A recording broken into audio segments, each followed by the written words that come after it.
Bien, Alejandro Katz, un prestigioso intelectual para analizar lo que está pasando. Me gustaría, Alejandro, que analizaras un poco el país desde lo que pasó en Tucumán, porque yo no creo que sea Tucumán algo aislado, ¿no? No, sin duda Tucumán no es algo aislado, tampoco es una muestra en pequeño de el país. Creo que cada región tiene particularidades, cada provincia tiene una historia, hay fenómenos que no se deben trasladar, extrapolar a toda la sociedad. Pero si bien es cierto que Tucumán tiene rasgos particulares, también es cierto que es parte de una Argentina que también es Tucumán, diría.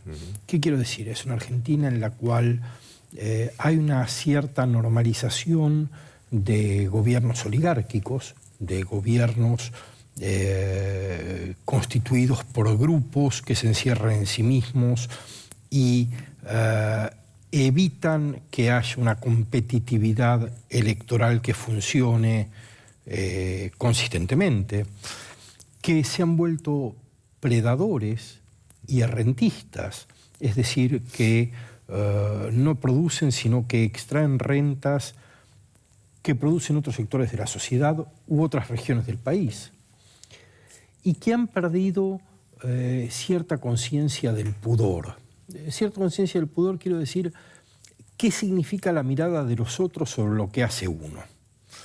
Ha habido una expansión de formas de la impunidad, claro, formas de la impunidad que llegan que propician situaciones en las cuales todo se puede hacer sin temer una sanción. La sanción puede ser jurídica, puede ser electoral, puede ser mediática, puede ser pero ya no hay miedo de la sanción. Y creo que el caso de Tucumán es ejemplar en este sentido. Un régimen confiado en sí mismo, que se sucede familiarmente o adentro del grupo, que explota el Estado provincial de un modo vergonzoso, que administra la pobreza para reconstruir su poder político, que vende al Estado los bienes que produce o intermedia sin ninguna competencia abierta y sin ningún perjuicio al hacerlo de ese modo. Tucumán ha sido uno de los casos, y seguramente no el más extremo, de estos modos a los que se dice feudales y que, en mi opinión, quedan mejor expresados como oligarquías locales y a veces no locales, que se han apoderado de buena parte del país. Quiero decir, es La Rioja, es Jujuy, es Formosa, es Santa Cruz, es Santiago del Estero, son zonas muy amplias. A mí lo que me llama la atención es una cosa que sobre todo los periodistas no ponemos mucha atención por hablar del conflicto electoral y político, es el conflicto social que desnuda este problema de Tucumán.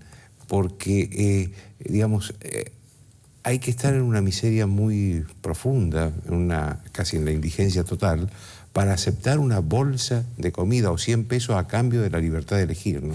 Sí, el problema es qué significa libertad de elegir también, Joaquín.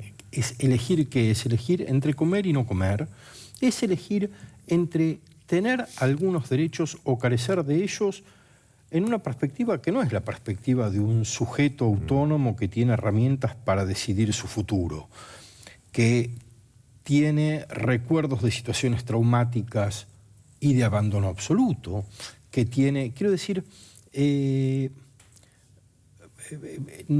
fácil poner el énfasis en la explotación de la pobreza, y es correcto hacerlo porque es penoso que se explote la pobreza, es más penoso todavía que se produzca pobreza para explotarla electoralmente, pero lo que también falta son discursos alternativos a esta dinámica que llamamos clientelar. A la oposición. A la oposición y a la sociedad en general, no solo a la sociedad en general. A la sociedad, ¿cuánto le importa la pobreza que sostiene oligarquías como la de los Alperovich? ¿Cuánto se ha preocupado la sociedad por formas de igualdad, por formas de derechos, por la sociedad que se expresa en organizaciones de la sociedad civil, en los partidos políticos, en los medios. Quiero decir, no son problemas centrales de la sociedad y por eso han podido ser capturados por grupos de interés que saben explotarlos.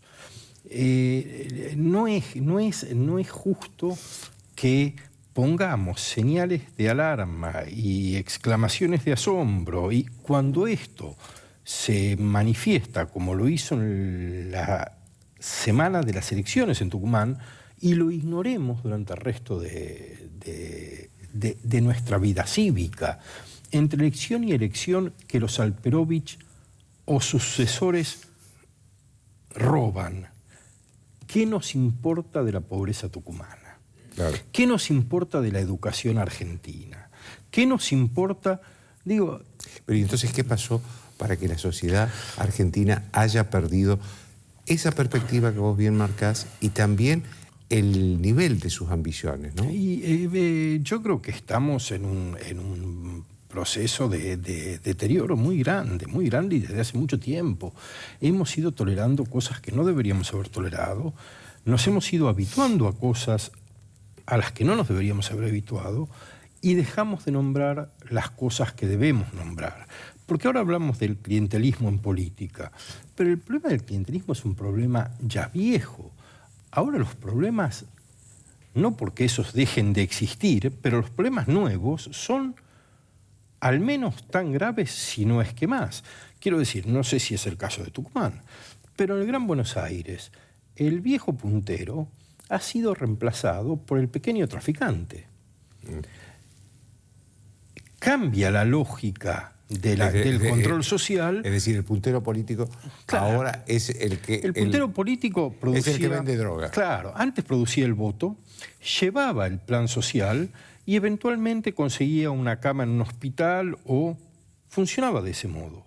Ahora hace eso, pero también es el que controla el territorio para la venta de Paco, el que mantiene un orden social entre consumidores y productores de Paco en la zona, y ese trabaja para la política.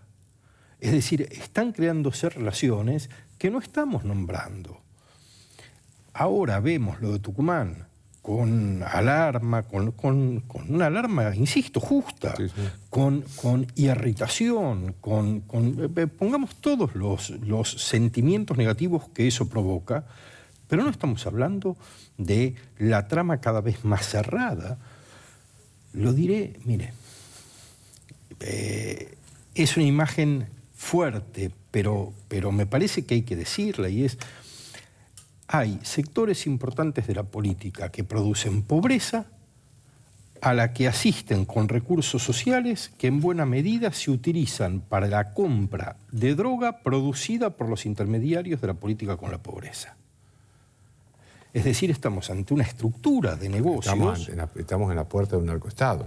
Bueno, pero ¿por qué decimos en la puerta?